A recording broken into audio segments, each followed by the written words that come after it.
So, okay, I think I am live. Hey guys, how's it going? Okay, thank you for your patience because it's been forever since I've done a live here on YouTube and all the fanciness. So, who is here? Let me know in the chat. I'd love to say hi. And also let me know, can you hear me? Because that was a very common problem. When you're a one-woman show, and you're trying to figure out tech and you're trying to run the show, it gets a little bit stressful sometimes. Hi, Maureen. Yeah, so can you hear me? I just want to make sure y'all can hear me. Let me know in the chat. There's a chat over here. So while I'm chit-chatting to the screen, you can actually respond to me and ask me any questions or anything like that. But first, I want to know, can you hear me? I think you can. Oh, yay! Thank you, Maureen, for letting me know that you can hear me. Hi, Andrea. I'm just trying to make sure that I can see the chat screen properly because it's sort of cut off, so I can see you guys writing. Oh, there we go. Patty, you're here! From Colorado. Andrea. Andrea's also from Colorado. Okay, perfect. Patty, we miss you over on Go With The Flow. I hope you are there. I hope you're well. For those who don't know, Patty has been a loyal, long-time follower and friend since the good old days in 2020 when we were all at home painting. Hi, Susan. All the way from White Mountains, superb watercolors. Yes, Sue Curry, I remember you very well. So nice to have everyone here. Hi, Susie Q. Ah, this feels like it's so nostalgic. It reminds me of like the old days when we would come together on Sundays and paint. Thank you guys for joining me today. It's been a bit of a rush, but I decided to create this live at 9 o'clock EST time, mainly because I've had a lot of Australian East End viewers going, how about us? Because we're usually asleep when you do the lives. So this is for you guys. And this is in anticipation of my new book, Paint 50 Watercolor Nature. I figured I'll do a live Q&A session with everyone who wants to join. So feel free to type in your questions over here. Yay, Karen! Karen, was it you who emailed me asking for, Karen's from Australia, guys, asking me for the, making sure that the second live would happen around this time. I don't know, because I know someone sent me an email for sure. And that's when the light bulb went off. And I was like, I should do that. Yes, you are seen, Karen. Thank you. And I feel, I love it when you guys reach out and mention these things because I'm not always thinking about stuff like that. So sometimes I'm almost like, oh, they'll catch the live replay, not really thinking that people would actually want to do the thing. Okay, Karen, I'm so glad you were able to make it. I hope this time worked for you really well. Good. Hi, Nancy from Michigan. Of course, anytime. I wasn't sure if you got my email when I responded back to you. But anyways, guys, let me get into it because then we can get into some painting as well. So like I was saying, Paint 50 Watercolor Nature, honestly, I don't think I ever would have, if you told me 5 years ago you're going to write a book, I never ever would have thought that was going to happen. But 2 years ago, I was approached by Search Press, who has printed my book, with the opportunity to be a part of their Paint 50 watercolor series. So this is a series. There's other artists that have done Paint 50 with different styles and different topics. So my topic was nature, and I thought, why not? Let's just give it a shot and go with the flow. And it ended up being really good, a lot better than I anticipated, and here we are today. So I'll give you a little bit of an overview of the items that are in this book. So first of all, I kept fairly basic in terms of, so if you're a beginner, you've never done watercolor, it would definitely be suitable for you as well, because we're starting off with, I made sure I put in all the basics to know you are in watercolor. Actually, let's screen. So there we go. You can see me, and you can the book as well. Is the bit choppy?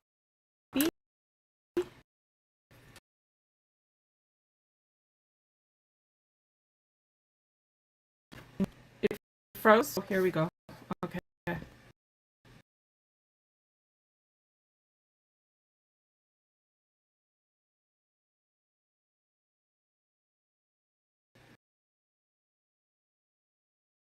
No, decided. Let's start off with basics with leaves, flowers, and then we progress into using what we've learned, you know, with a lot of brush control. So like the palm fronds, you require some brush control. And I wanted to make the book in a way where you can sit down, open a page at random, and spend 15 to 20 minutes and just paint one item without feeling overwhelmed that you have to do this whole full composition and I don't know, in the end, stress yourself out. This is supposed to be relaxing. It's supposed to be for you. This is your me time. Y'all know I love my me time. And I also made sure that the items you need to use in this book are minimal. So if you're brand new, everyone knows that watercolor takes... I'm breaking up. Am I still breaking up? Maybe it's my connection, or maybe it's the fact that I switched out my screens. I hope I'm not breaking up, guys. Let me know. I'm going to continue speaking in the meantime because my screen looks like it's moving okay. So, yeah, so we're only using 2 brushes. Well, one item uses a 3rd brush, but 2 brushes throughout this book. Most of you know I am an ambassador for Princeton brushes. So it is typically the round number 4 from the Velvetouch collection, and then the Princeton Neptune number 6. I have the number 8 here today. I can't find the number 6. But just 2 brushes, again, to help folks who are beginners and just learning. Let's start with basics, and here's 50 things that you can paint with just using 2 brushes, really. Okay, great. I'm good now. Perfect. So lots of fun items in here. We've got figs. I love my pinks. I love my purples. And so I picked items thinking, I picked items that were fan favorites over on YouTube. So I do have a daisy tutorial on YouTube. Peonies and roses are huge, and so I didn't do, yes, I did do a rose. There's a rose, there's blueberries, sunflowers, and then I ventured out of my comfort zone. Who remembers the sweet peas? This was the first live that I did over on Instagram for the book, for the Australia UK launch. So you can check that out there if you missed it. It was lovely. I ventured out of my comfort zone, that's my thought, and I ended up doing, wait for it, I've done feathers.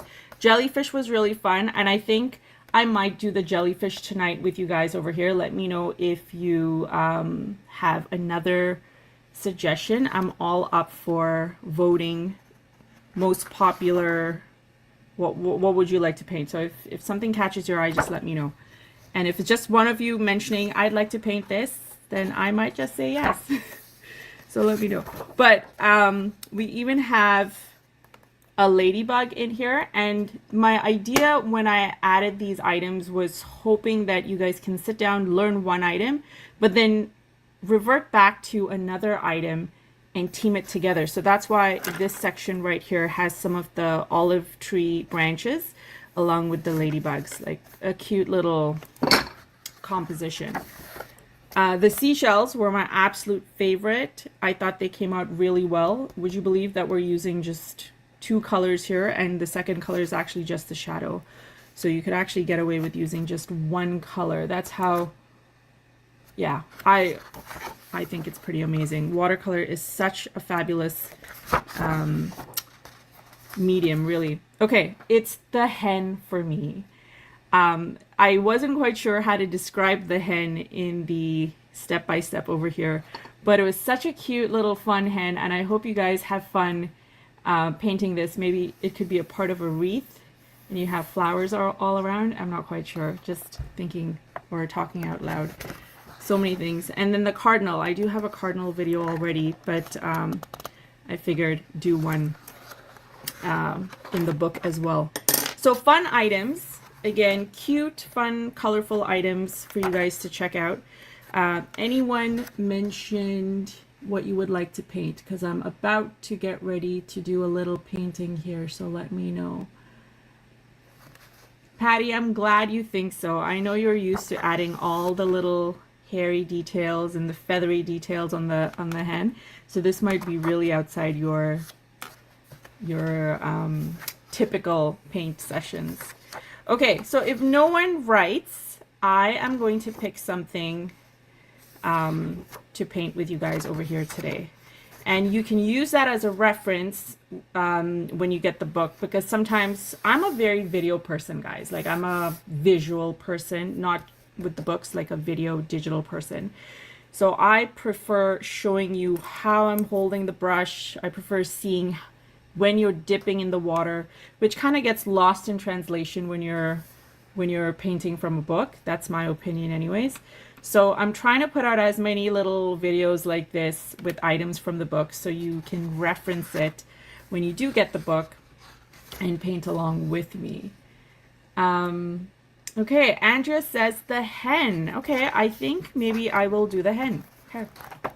All right, guys, let's do the hen, and I might throw in some flowers with the hen just because. Okay, so let me see. So, for the hen, we've got a couple of different colors. Oh, by the way, before we get into painting, I want to let everyone know there is a giveaway happening over on Instagram. Don't forget, the giveaway is with Princeton and with Search Press. 2 winners will win a copy of my book each, 2 Princeton brushes, the number 6 and the number 4 that were used throughout this book, and also a set of the 48 Daleroni watercolors. Fabulous, fabulous set. I've been using it in my Go With The Flow. All of this is missing because they're off to the side. But make sure you enroll. It's only on Instagram. And winners will be announced on October 7th. So check it out. I think it's a fun list of supplies to be won, really. So let me talk about the colors I'm using over here. So I also want to make sure that this is good so that you're not seeing my laptop and you're seeing more of my screen. Perfect. Let's do it this way. So I've used 4 colors in this, but I think you can get away with using 3 colors because all we really need is a base color, and then you go in with your darker tones. So we can start off with like a dark brown for your base. Now, if you're using colors that you know, these are not the names, find something that's more of like an Indian red for the base, or maybe like a really muted burnt, oh, we're using burnt brown. Yeah, you can use like a really muted burnt brown. You can even use like a mustardy color, because, you know, like your hen doesn't have to be the exact same color as this.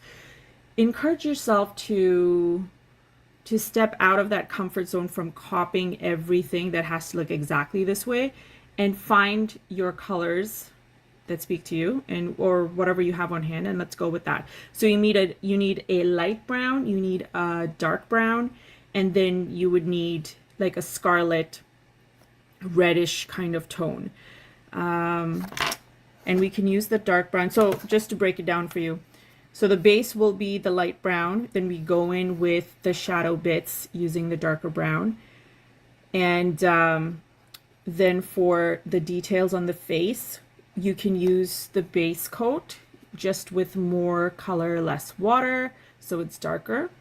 And then for the eye, we can use the dark brown. So again, this is just me giving you ideas that you don't have to follow this exactly to the T. This is a guide. you can feel free to do that, but you know, run with what you have. Okay, so let's do this. I am going to get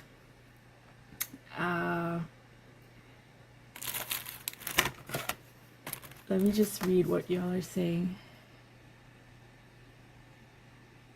Like that you have the Monstera. I haven't been able to get it quite well. Yeah, the Monstera, because I love my tropical plants, and I figured it's a great way to do your blending in as well. So it was just something I had to put in. And I do have a Monstera YouTube tutorial. This was in the Hawaii series I did like 2 years ago. Susan's, I'm so excited I won the last giveaway. Can't wait to receive your book. Oh, you haven't gotten it yet. Okay, I hope it gets in the mail soon. Right. You haven't gotten it yet because it's not October 7th yet. Forgot. Slipped my mind. Okay, I'm just using some regular watercolor paper. So again, feel free to use whatever you have on hand. I will read from the book as I go along. I'm just going to pick my colors really quickly. Let's see. So like I said, I've got my brushes, and I'm going to use, so in the book, the colors that you see are from the mailing set of watercolors. And that's what this looks like. Again, I was thinking for beginners, so you don't break the bank. It's a great set of colors. So this is what I've used in the book. But because I've got the Daler-Ronis out here, we're just going to use some of this, and I'm going to show you how you can kind of use other colors to get the same results, and it doesn't necessarily have to be exactly the same. I'm always telling you guys to kind of go with the flow and try new things. Remember, if you don't like how it is, it's just a piece of paper. You can try again. It's not the end of the world. Okay, so I think like a light red, and I'm going to do a little bit of swatching beforehand, and maybe like a burnt sienna, but I would actually prefer Van Dyke brown. Let's just see between the three, and we can test it out. And then we need a red, and I've got alizarin crimson here. Let's see, do we need anything else? I think this is good enough. So let's do a little bit of swatching. Before we start swatching, I'm going to read my little fun fact. I tried to add a little fun fact for each topic that I have in there. Read it if you get a chance. Fun fact about chickens: they have great memories and are able to recognize over 100 different faces. I didn't know that. Who would have thought? I didn't know that before I wrote this for the book, just FYI. In this project, learn to get loose with your strokes to paint simple shapes that will result in a chicken while maintaining white space. In steps 2 to 4, white space is particularly important. So yeah, just wanted to bring that. Again, white space is so integral when it comes to loose style of painting. So just keep that in mind as you are painting. I know in school you're kind of taught to fill up every space and color everything in. We're kind of undoing all of that when we sit down to paint loosely and take time for ourselves. It's all about letting go of imperfection and embracing the possibilities of what could happen if you just paint loosely. Okay, so keep that in mind as we begin. So we're going to start off with the base color. Before we actually start getting into the paintings, we're going to do a little bit of swatching. So let's start with that. I'm going to put this book off to the side so I need to find some space. There we go. I'm just going to put it over there to the side, and let's get a little bit of swatching happening. So what I would recommend if you are brand new to watercolor, or maybe not brand new, maybe you've been in a couple of months, it's nice to have your swatching off to the side and then do your trial painting. And this way you have it's almost like a worksheet that you're setting up so that you can reference later for little tidbits of things that you've learned. So the first thing I'm going to swatch is a light red, and I think this is a good enough color, and I'll bring the book back in. I'm looking at it, and it's the right type of brown from the book. And so it's like an orangey brown. And if I get the darker tone, that's what that looks like. So we can get the dark, we can get the light. So you start off light and you build up with the dark. Now my second choice for the darker tones within this was, I picked the burnt sienna, but I'm not sure if this is going to be super light. I feel like it might be. Let's just check. Yeah, so burnt sienna is very orangey brown. So I would say between the red, the light red and burnt sienna, like these, either of these two could be the base. So I'm not going to be using, I'll just pick one of these two and figure out which one. Maybe for change, I'll do burnt sienna instead of light red, because the book has more of that color. And then Van Dyke brown can be the dark tone. And it is very dark, guys. So I think it'll go quite nicely with the burnt sienna. Give us those nice feathers, the loose feathers. And then last but not least, the alizarin crimson, which will be, it's extra pink. Maybe I should look for like a red, because it's pink. Pink is my favorite color, y'all know, but the beak needs to be red, and so does the little, what are the things on the hen's head called? Anyone want to take this question, because I'm always at a loss for terms when it comes to describing little parts on the plant or the flower, or in this case the hen. All right, I'm going to try Rose Madder Hue. I think this is more of a, it's still a little bit pinky, but I think we can get away with the whole red factor here. So let's do Rose Madder Hue for this. I think 1, 2, 3, and we're good. And in fact, what I could also do is get some of the Van Dyke brown, mix it in with the Rose Madder, and it'll give me a darker, deeper red. So mixing colors is also a great thing. Great way to learn and flow. Okay. Anyone say, oh, it's the comb. Yes, that's it. The comb. Okay, so let's begin. I'm going to start off with the first thing that we're going to be doing. So I am going to use the number 4 brush. I know I have the number 3 in my hand, but feel free to use number 4 or number 3. I think it's great. So using size number 4 brush, mix a dark brown in a 30-70 ratio. Now throughout the book, I reference ratios of what to mix, so you get the right lightness or darkness in the colors. So pay attention to that. There's also a reference in the beginning of the book where I talk about how to figure out 30-70. Like, it's a very loose chart, but it'll help you understand as you're reading the instructions how to mix the color, because we can get translucent colors, we can get super dark colors, like with as if it was gouache almost. So just take a quick look at that. Okay. So we're going to start off with the burnt sienna. So I'm going to mix some of that burnt sienna in here.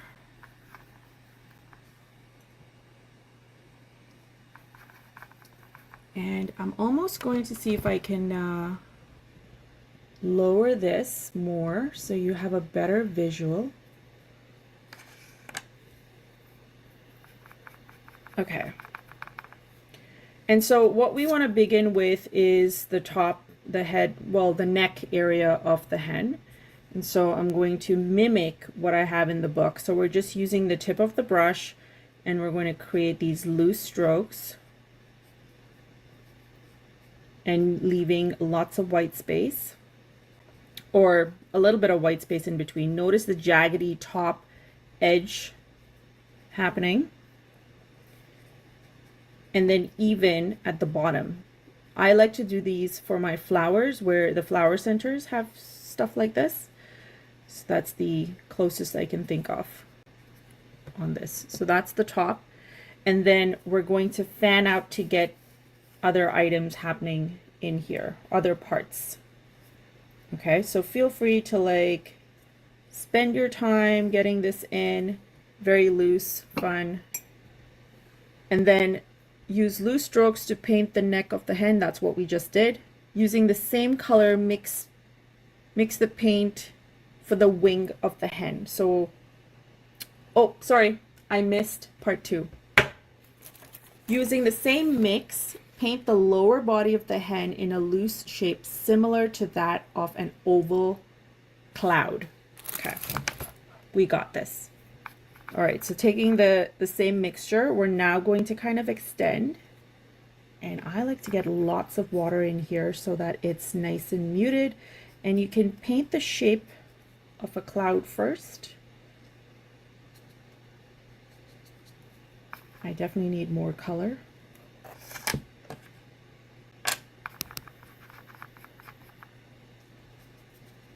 And so you can start off light and just drop in darker hues. So if that's the hen, the neck, you want to extend, make this a nice fluffy cloud that kind of tapers off to the edge.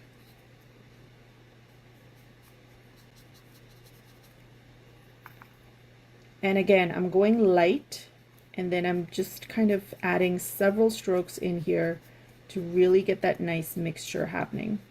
Now you can also reference the book as you're painting along so you can see the shapes, because it's kind of hard to describe these shapes when you're not really, when you can't really, like it's not, yeah, a cloud would be the best way to describe this. And then you have the visual so you know exactly how it's looking. So dropping that in, you can kind of extend to touch some of the neck if you wish. This is also where I would say if you want to drop in some darker hues, because in step 3,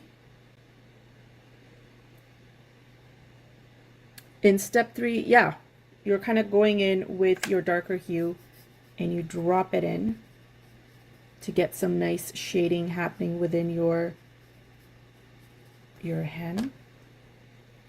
The neck first.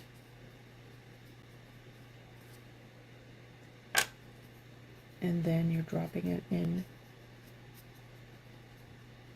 while it is damp. Now, I did a little bit of wet on dry for the neck, so you're getting the best of both worlds. I prefer while it is damp just because it gives me nicer results. You're also kind of adding texture by doing it while it is damp.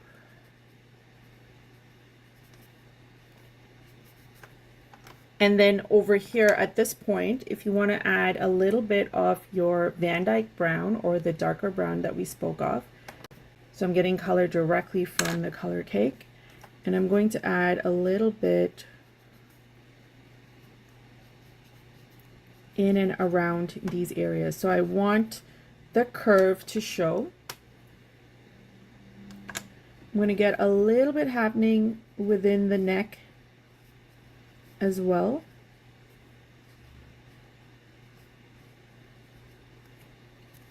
And remember guys, watercolor dries lighter than it looks. So right now it might look darker to you, but go back in and drop in a couple more of these strokes, because I promise you once it dries up, it won't be as dark as it looked when it was wet. Okay.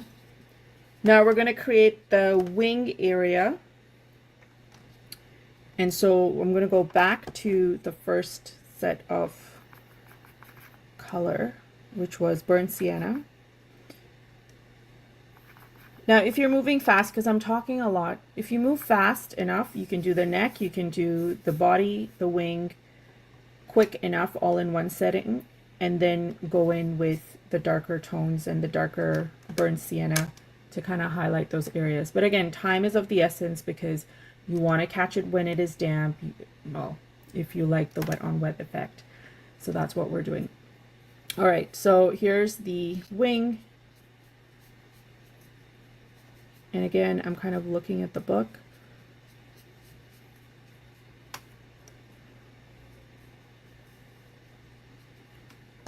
And then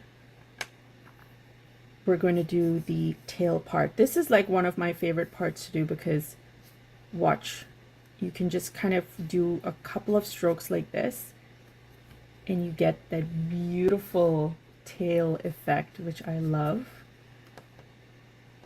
And then dropping in some of the darker color, burnt sienna, once again, within the tail for some nice shadow bits, and then also on the wing.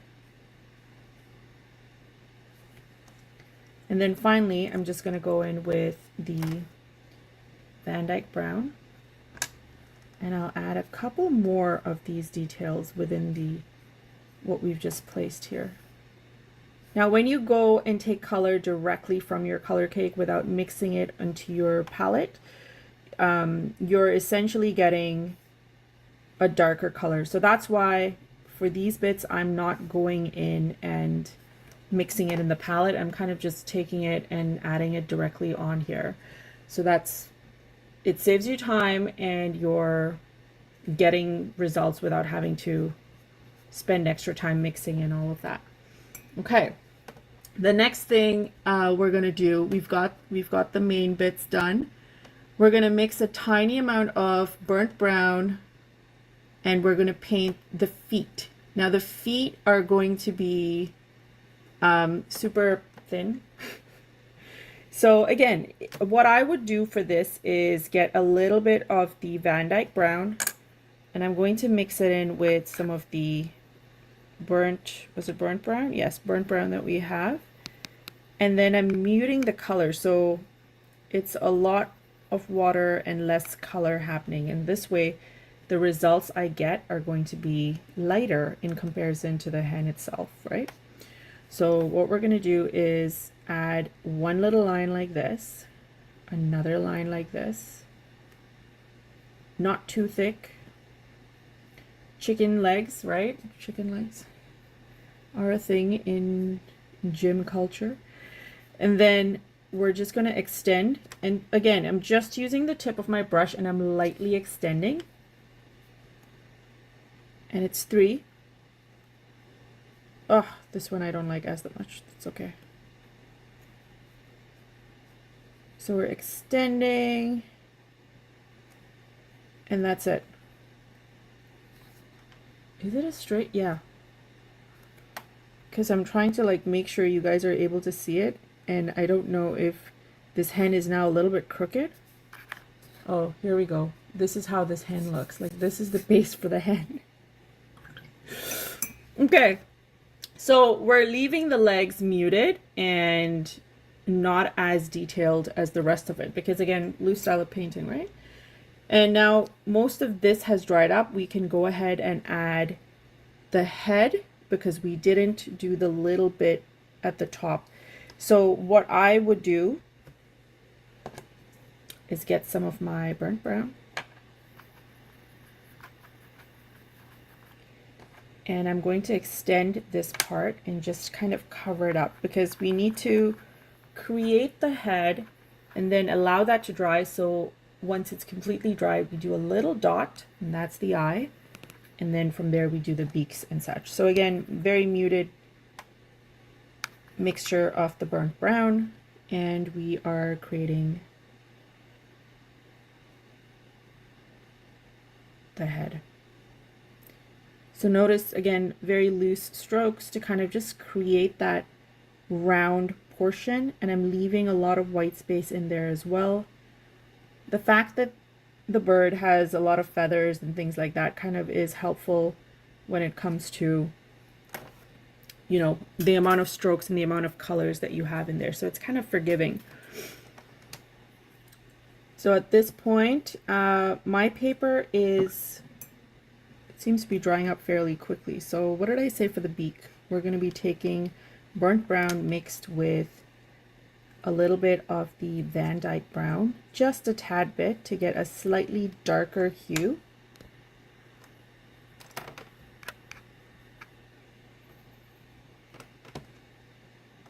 And I need more color, less water, and so that's why I'm taking some extra color directly from the color cakes. And all we're doing is a little triangle.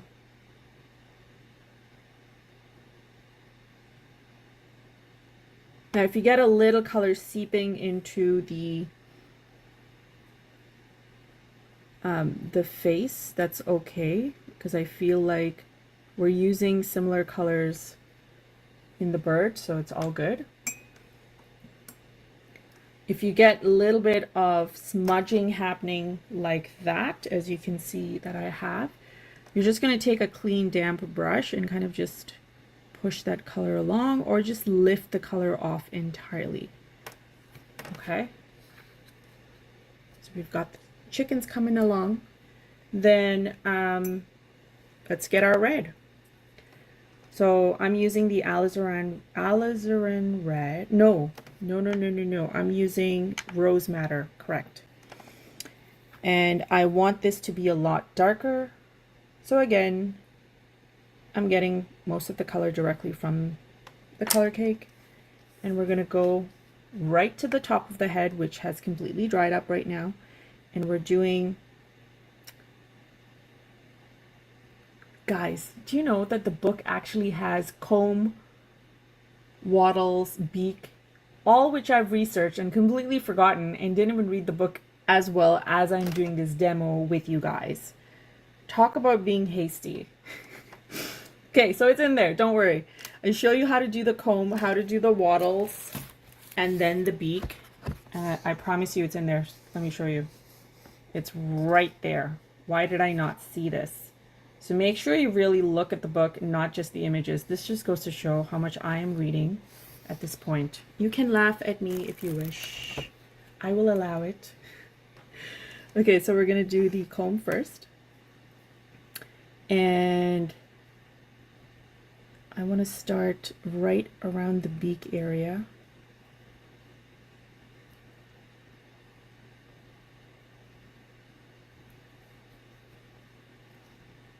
Perfect. And yeah, that's fine. And this time I'm going to mix some of that red with the brown, the Van Dyke brown. I like what the red looks like, but I also want it to be darker, not so pinky. So I'm adding some of that color in here, and that's what I get. Okay, so I've got a little bit like a two-tone red happening in there. And then for the wattles, we're just doing one stroke and then another stroke down. And then we have that. Now you can see that the beak has dried up. It kind of almost blends in with the rest of it. So you can always go back in with a slightly darker brown and just go over the beak so it really pops. So let's do that now as we get ready to do the eye, which I'm going to be using the Van Dyke brown for.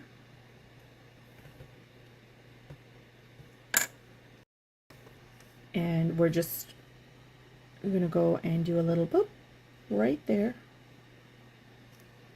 And the fact that it's completely dried up allows us to get a really neat dot right where we want. So make sure your base is dried up completely before you attempt the eye, otherwise it's just going to smudge and give you that wet on wet effect, which you typically would not want for this particular part. So as mentioned, I'm going to get a little bit of the burnt brown and the Van Dyke brown to get a darker color and just go over on the beak.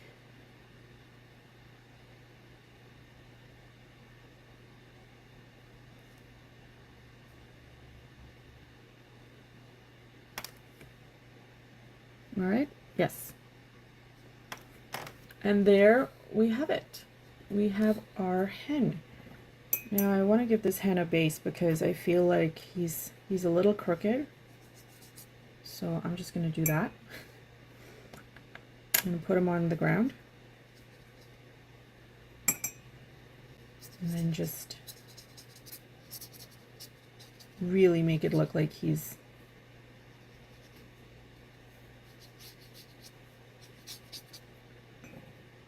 just so we're all clear that he's not on he wasn't supposed to be straight on the sheet.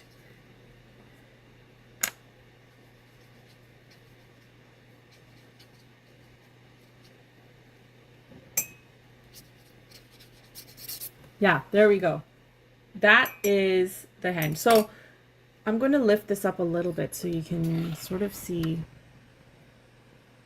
the book. Move all these elements off to the side. Now we use different colors here, and my lighting is bright, so it's kind of muting some of the colors on screen I can see. But that's okay, because I'm sure most of you have gotten very different results anyways. Patty, you cracked me up. Patty, I went a little bit rogue again. See, I didn't like read everything. I was telling you guys to read, and here I am with my book and I'm not reading. So as you can see, I really went dark when it came to doing an example in the book. And from what you can see here on the screen, it's a very different result. Actually, hold up. Why don't I do this? This is much easier. So feel free to, if you notice, we've got some darker tones happening at the bottom over there. The head's like wider. This one's a little bit longer, different colors. My white space is different. You're never going to fully be able to get the exact same result every time you paint. And so this is where it's really helpful. The more you do, the better you get, but then you can also use, who says you're going to do just one hen? You could do several. And yeah, all you need to do if you want it to look the other way is just do the exact same thing in the other direction. That's easier said than done for some, I believe, but I have faith in you guys. I feel like you could actually run with this idea. Just practice it a couple of times. Try the colors you like. I feel like I would also like to try a pink hen at some point and see how that works. But yeah, that's it. This is the hen from the book. If you ended up doing it, I want to see what you guys did. So please make sure to tag me and show it to me on Instagram or on Facebook if Instagram is not your thing, or just email me if social media is not your thing, period. I know many of you folks are on here on YouTube, and you actually don't have an account. You kind of just log in and see things. I've had a couple of people tell me that, so I get it. Just email me, guys. My email is available over here on YouTube as well, so just check it out.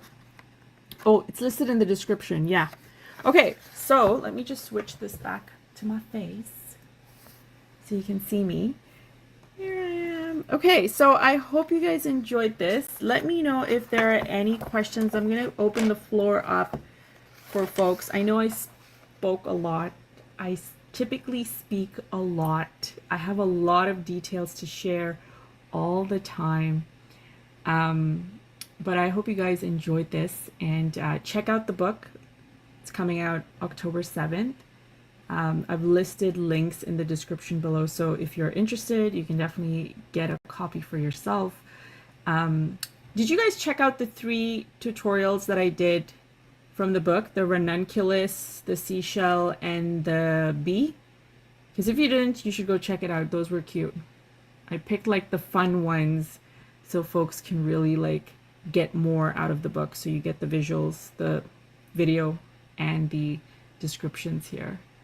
Okay, well, on that note, that is it. I don't see any more questions. Patty says she will message me tomorrow. Thank you, Patty. I can't wait to see your little chickens. Or hens. And yeah, that's it. All right, guys.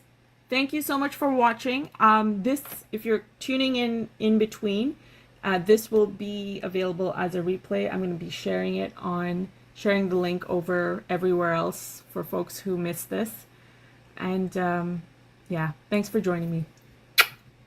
Bye. Love you guys.